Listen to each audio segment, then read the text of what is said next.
Wala! Sige! Diba?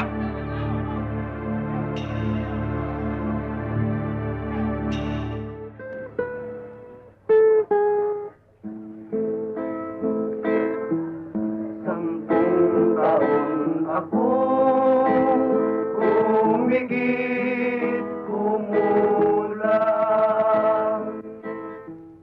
dito sa deserto sa Sampaguita, Rizal. Ako'y nakakulong, pinagbibintangan, di ko man ginawa, pinarurusahan. Tahanay, bato at bakal, libingan ng mga buhay na patay.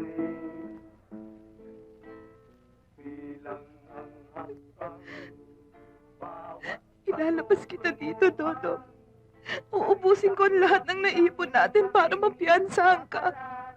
Hindi ako titigil hanggat hindi ka nila binabalik sa amin ni Boyer. Mga hayop sila. kapiling sa isa. Sana may mapagbiro, sadyamang mapaglaro, kung ang tao'y makalimot sa iyo. O Diyos ko, o Diyos ko. Alam niyo po, Nay, pag uwi ni Tatay, pipilitin ko po siyang bumalik na sa atin. Bakit naman, anak? Ayaw mo ba dito? Ayoko po. Kasi po dun sa atin, wala masyadong kaaway si Tatay, tsaka masaya po tayo nila Lolo. Eh dito po, ang baho, malimit pang gulo. Hayaan mo, anak. Sasabihin natin yan sa itay mo pagdating niya, okay? Anong ginagawa niyo dito? Nangungumusta sa'yo.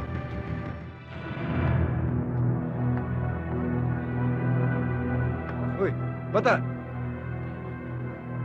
Pinsado ka na pala. May sabihin ako sa'yo.